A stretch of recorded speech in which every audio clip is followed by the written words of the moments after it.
राजस्थान के त्योहारों का अध्ययन करेंगे। राजस्थान की कला एवं संस्कृति में राजस्थान के त्योहारों का एक महत्वपूर्ण टॉपिक है। राजस्थान के अधिकांश त्योहार हिंदी महीनों के अंतर्गत मनाए जाते हैं।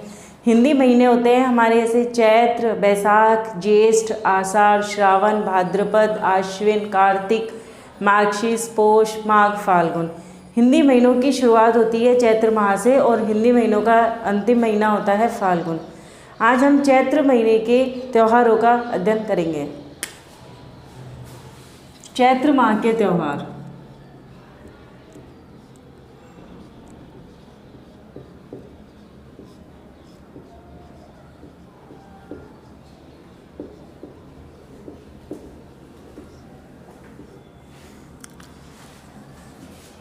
जैसे हमारा चैत्र माह है, इसमें हमारा अंग्रेजी महीना होता है मार्च अप्रैल।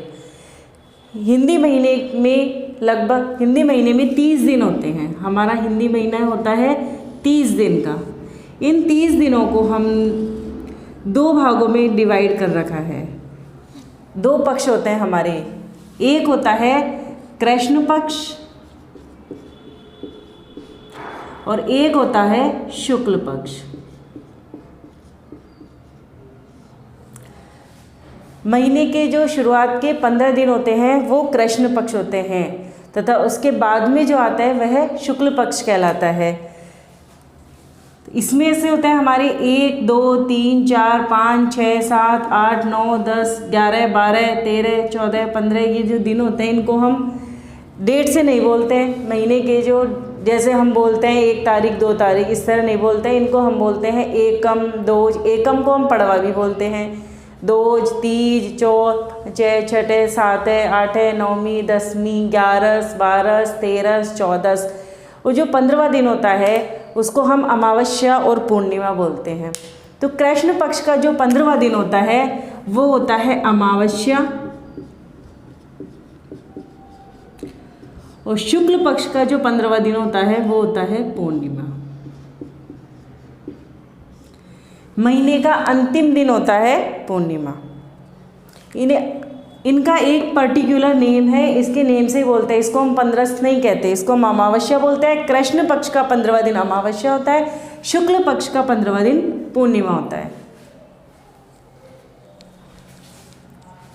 कृष्ण का अर्थ होता है अंधेरा, काला। शुक्ल का अर्थ होता है उजाला, सफ़ेद। ये चंद्रमा की घटती बढ़ती घटाओं पर आधारित होता है। जो कृष्ण पक्ष होता है इसमें चंद्रमा की जो घटाएं होती है वो घटती जाती है तथा जो शुक्ल पक्ष होता है उसमें चंद्रमा की घटाएं बढ़ती जाती है।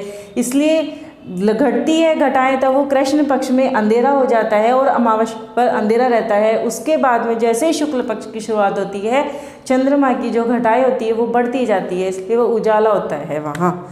अब चैत्र में जैसे हुआ, एक पक्ष हो गया कृष्ण पक्ष और शुक्ल पक्ष। इसमें हमें ध्यान रखनी है 1, 5 और 8।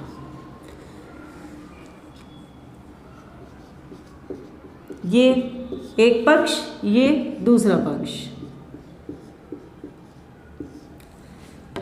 चैत्र माह के कृष्ण पक्ष की एकम को हम धुलंडी मनाते हैं, इसे हम पड़वा भी बोलते हैं। पंचम को रंग पंचमी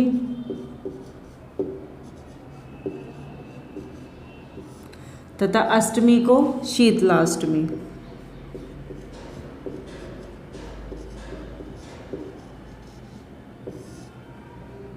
और बाशोड़ा भी बोलते हैं इसे तथा गुडला का त्यौहार भी मनाते हैं।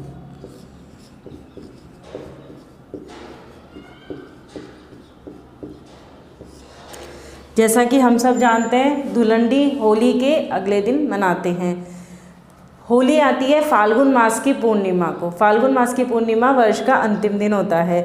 तो उसके दिन चैत्र माह के कृष्ण पक्ष में हम धुलंडी मनाते हैं।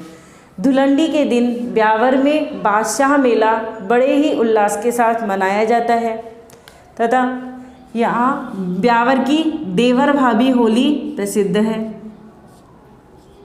ब्यावर की देवर भाभी होली,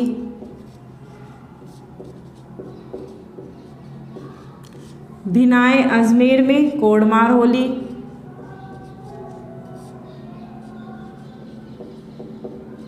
कोड़मार होली खेली जाती है।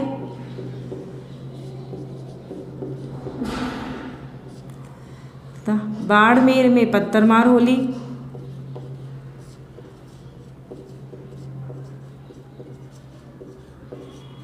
पत्थरमार होली तथा महावीर जी में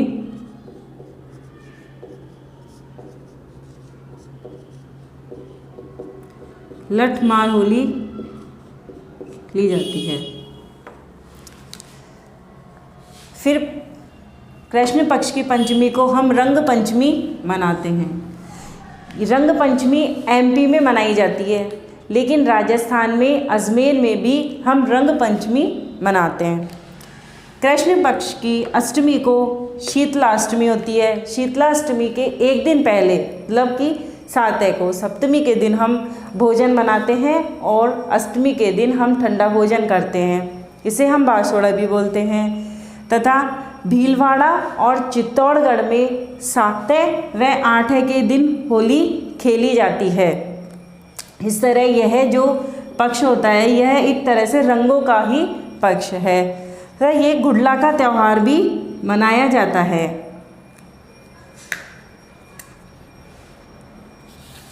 तथा शील माता डूंगरी चाकसू जयपुर में हम शील की माता डूंगरी चाकसू जयपुर में शीतला माता का मेला भरता है, बहुत ही बड़ा।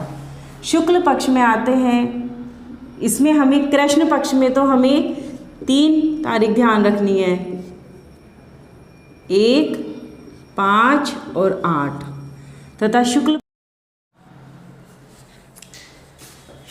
पक्ष में एकम को नवरात्रा स्थापना होता है, नवरात्रा प्रारंभ होते हैं।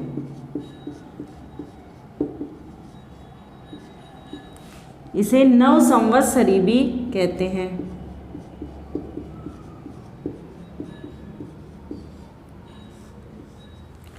तथा इसे बसंतीय नवरात्रा भी कहते हैं।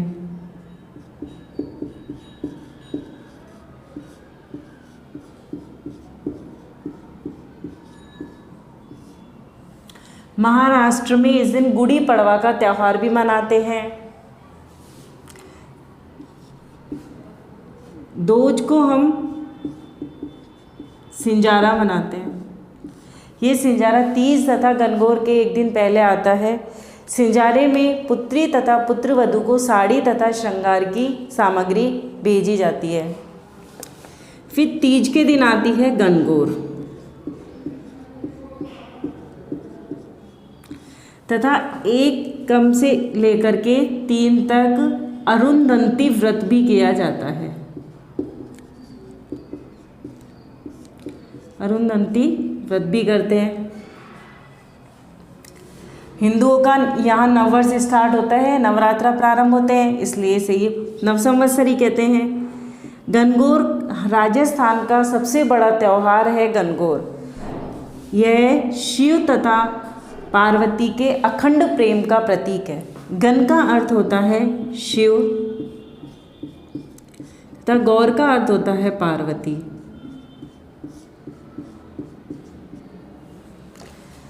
गणगौर की पूजा चैत्र माह के कृष्ण पक्ष के एकम से प्रारंभ होती है तथा गणगौर तक यह पूजन किया जाता है। इस तरह 18 दिन तक गणगौर पूजन का यह क्रम चलता है, 18 दिन तक। तथा गणगौर की पूजा कंवारी कन्याएं भी करती है तथा विवाहित स्त्रियां भी करती है। विवाहित तथा अविवाहित दोनों ही लोग करते हैं इसको। कुंवारी कन्याएं अच्छे वर की प्राप्ति के लिए करती है तथा जो विवाहित स्त्रियां होती है वो अपने अखंड सौभाग्य की कामना के लिए करती है। इस समय घूमर नृत्य भी किया जाता है। घूमर नृत्य किया जाता है। घूमर नृत्य देवी पार्वती की आराधना में किया जाता है तथा यह गणगौर का त्यौहार सर्वाधिक गीतों वाला त्यौहार है। क्वेश्चन आता है सर्वाधिक गीतों वाला त्यौहार कौन सा है? तो सर्वाधिक गीतों वाला त्यौहार गणगौर है। तथा गणगौर बूंदी में नहीं मनाई जाती तथा जैसलमेर में बिना ईसर की गणगौर की पूजा की जाती है। बूंदी में गणगौर नहीं मनाई जाती।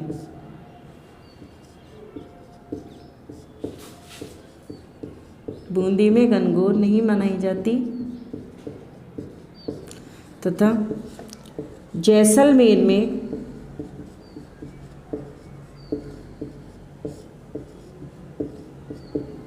बिना ईसर गणगौर की पूजा की जाती है।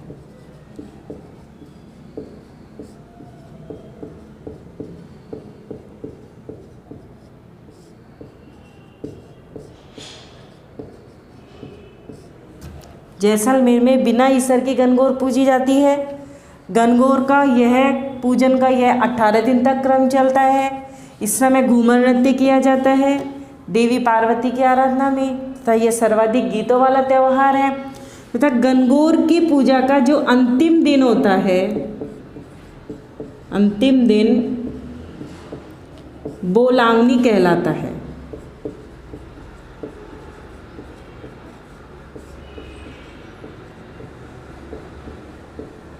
गणगौर पूजा का अंतिम दिन बोलावनी कहलाता है।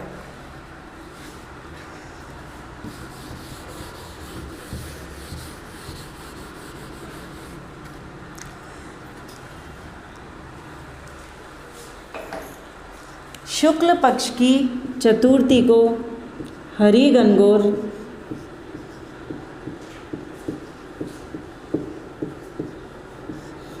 पंचमी को गुलाबी गणगौर,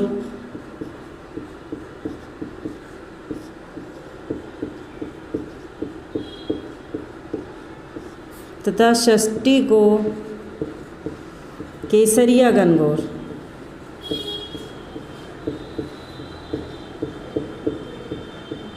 मनाई जाती है। ये गणगौर नाथद्वारा में मनाई जाती है। नाथद्वारा में तथा नाथद्वारा में ये गणगौर के दिन जो गणगौर मनाई जाती है उसे चूंदड़ी गणगौर कहते हैं।